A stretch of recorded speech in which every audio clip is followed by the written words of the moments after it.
नमस्कार मित्रों, the reader 15 में आपका स्वागत है।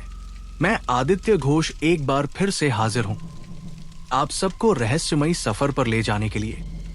कहानियों की परछाई में छुपे अनकहे राज सिर्फ आदित्य घोष के साथ। पिछली बार आपने सुना कि राघव ने अपनी पत्नी सिया को अचानक घर से गायब पाया। इस गुमशुदगी के पीछे छिपा था एक ऐसा राज जो उसकी जिंदगी को पूरी तरह बदलने वाला था। हवेली में छिपी काली ताकतों ने उसे ऐसे सवालों के घेरे में डाल दिया जिनका जवाब ढूंढना अब उसकी सबसे बड़ी चुनौती बन गया। लेकिन राघव का सफर यही खत्म नहीं होता। आत्मा के निशान, पुरानी किताब और ताबीज का रहस्य, ये सब अब राघव को सिया तक ले जाने वाले हैं। पर क्या ये सफर आसान होगा या ये उसे और गहराई तक खींच ले जाएगा? आइए इस खौफनाक कहानी का दूसरा अध्याय शुरू करते हैं। राघव ने कागज को ध्यान से पढ़ा और उसके भीतर लिखे हुए शब्दों ने उसे और भी कंफ्यूज कर दिया। द्राक्षा का नाम उसके लिए एक पहेली था। ये क्या था? एक स्थान, एक व्यक्ति या कोई और रहस्य जो उसकी पत्नी के गायब होने से जुड़ा था? वो बिना किसी और देरी के उस कागज को अपने साथ लेकर बाहर निकला। उसने पहले उस नाम की तलाश शुरू की, लेकिन उसकी हर खोज नाकाम रही। द्राक्षा के बारे में उसे कहीं भी कोई जानकारी नहीं मिली। जब उसने ये सोचा कि वो शायद कोई पुरानी किताब या संदूक में छिपा रहस्य है, तो उसने पुराने घरों की ओर रुख किया जहां से कभी कोई नहीं लौटता। राघव ने एक पुरानी हवेली का रुख किया जो गांव के बाहर एक सुनसान इलाके में स्थित थी। हवेली की दीवारों पर मुरझाए हुए फूल और झूलती हुई बेलें उसे और भी डरावनी लगी। हवेली के अंदर अजीब सी ठंडी हवाएं चल रही थी, जैसे वहां कोई मौजूद हो, लेकिन किसी को देख पाना नामुमकिन था। जैसे ही राघव ने हवेली में कदम रखा, उसे एक हल्की आवाज सुनाई दी। वो चौंका और फिर उस आवाज की ओर बढ़ा। वो धीरे धीरे आवाज के स्रोत के पास पहुंचा और देखा कि एक किवाड़ हल्का सा खुला हुआ था।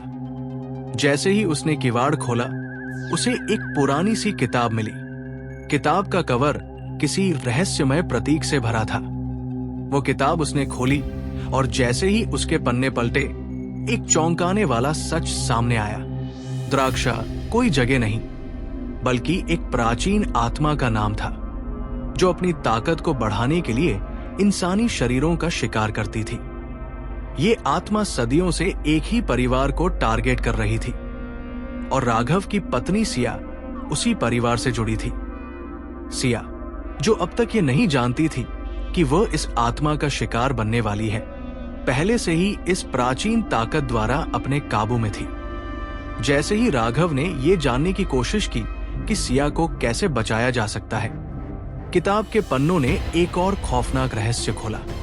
सिया को बचाने का एक ही तरीका था, उसे उस आत्मा को शांति देना, और इसके लिए राघव को उस आत्मा से जुड़ी अंतिम वस्तु को ढूंढना होगा, जो सिर्फ एक खून से सने हुए ताबीज में थी, जिसे सिया की मां ने अपने अंतिम दिनों में छिपा दिया था। राघव की आंखों में डर और निराशा दोनों थे, लेकिन उसके पास एक रास्ता था। वो अपनी पत्नी को बचाने के लिए हर हाल में उस ताबीज को ढूंढने का संकल्प लेता है। उसे इस खतरनाक यात्रा के लिए अपनी सारी हिम्मत जुटानी होगी, क्योंकि वह जानता था कि ये न सिर्फ उसकी पत्नी की जिंदगी की बात थी, बल्कि उसकी अपनी आत्मा की भी। राघव ने किताब को बंद किया और हवेली से बाहर निकलने का फैसला किया। उसकी नजरें न केवल ताबीज की तलाश में थी, बल्कि उसे यह भी महसूस हो रहा था कि वो अब किसी ऐसी दुनिया में कदम रख चुका था जहां हर मोड़ पर मौत और खौफ उसका पीछा करने वाले थे। क्या राघव अपनी पत्नी सिया को बचा पाएगा या वह आत्मा उसे भी अपने जाल में फंसा लेगी? ये रहस्य अब धीरे धीरे और भी घना हो रहा था। राघव अब पूरी तरह से अपने मिशन पर था। हवेली से बाहर निकलते हुए उसने अपने मन में ये ठान लिया था कि वो किसी भी हाल में सिया को ढूंढ निकालेगा। वह जानता था कि इस रास्ते में खतरे होंगे, लेकिन उसे अपनी पत्नी की सलामती की उम्मीद थी। उसे महसूस हो रहा था कि उसके पास बहुत कम समय है, क्योंकि जिस गति से सिया गायब हो रही थी, वो आत्मा उसे जल्द ही अपना शिकार बना सकती थी। राघव ने सिया की मां के पुराने घर का रुख किया। घर के अंदर अंधेरा और ठंडक थी, जैसे वर्षों से यहां किसी ने कदम नहीं रखा था। लेकिन राघव को यह जगह अजनबी नहीं लग रही थी। वो पुरानी अलमारी की ओर बढ़ा, जहां उसकी मां ने हमेशा अपनी पुरानी चीजें रखी थी। अलमारी के अंदर एक छोटा सा लकड़ी का बक्सा था, जिसे राघव ने बारीकी से खोला। अंदर उसे कुछ पुरानी तस्वीरें, एक कागज का टुकड़ा और एक छोटा सा ताबीज मिला। ताबीज का कड़ा खून से सना हुआ था और उसके चारों ओर कुछ रहस्यमय प्रतीक उकेरे हुए थे। ये वही ताबीज था जिसे किताब में वर्णित किया गया था। राघव ने उसे अपनी मुट्ठी में कसकर पकड़ा और महसूस किया कि जैसे ही उसने इसे छुआ, एक अजीब सी ठंडी हवा उसके शरीर में समाने लगी। ताबीज के साथ एक और कागज था, जिस पर लिखा था, यह ताबीज तुम्हारी पत्नी के बचाव के लिए नहीं, बल्कि तुम्हारी आत्मा की रक्षा के लिए है। यदि तुम इसे अब तक छिपाए रखना चाहते हो, तो तुम्हें इस आत्मा को शांत करना होगा। राघव का दिल तेजी से धड़कने लगा। इसने उसे और भी अधिक घबराहट में डाल दिया था, क्योंकि अब वो समझ गया था कि यह सिर्फ सिया की जान का सवाल नहीं था, बल्कि उसकी अपनी भी जिंदगी दांव पर लगी थी।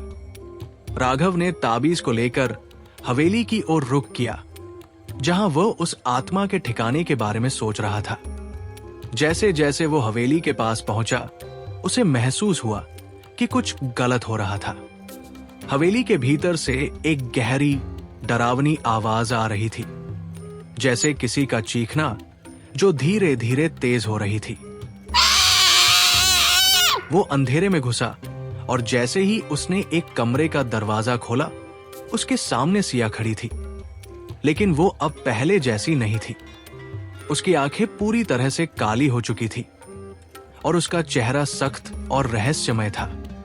सिया ने राघव को देखा और कहा, तुमने इसे क्यों लाया? अब तुम दोनों को मेरी शरण में आना होगा। राघव का दिल दहल उठा। उसने ताबीज को सिया की तरफ बढ़ाया और कहा, सिया, ये तुम्हें बचाने के लिए है। ये हमें इस आत्मा से मुक्त करेगा।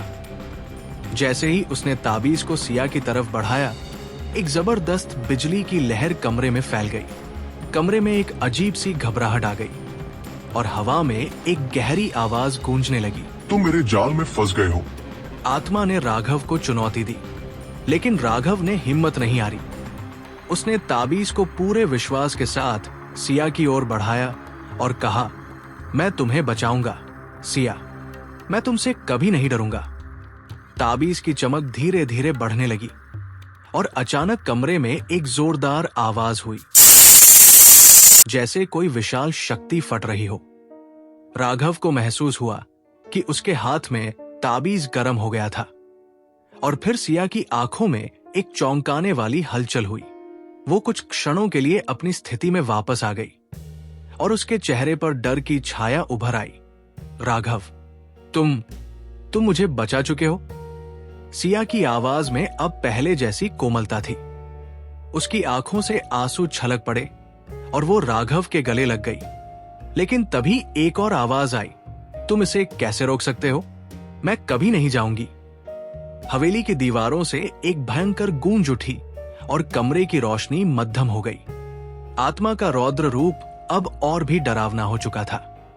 राघव और सिया को समझ में आ गया कि यह सिर्फ ताबीज से काम नहीं चलेगा।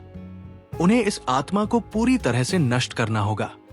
अब राघव को इस आत्मा को हराने के लिए एक अंतिम और खतरनाक कदम उठाना था। आत्मा को उसी स्थान पर शरण देना जहां उसने अपना पहला शिकार किया था।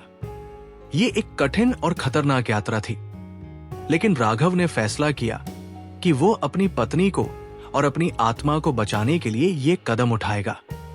क्या राघव अपनी पत्नी सिया और अपनी आत्मा को पूरी तरह से मुक्त कर पाएगा, या आत्मा अपनी अंतिम जीत हासिल कर लेगी? जानेंगे अगले भाग में। दोस्तों, यदि आपको हमारी वीडियो पसंद आई हो तो आप अपने विचार कमेंट बॉक्स में जरूर व्यक्त करें और इसके साथ ही लाइक, शेयर और सब्सक्राइब करना ना भूलें।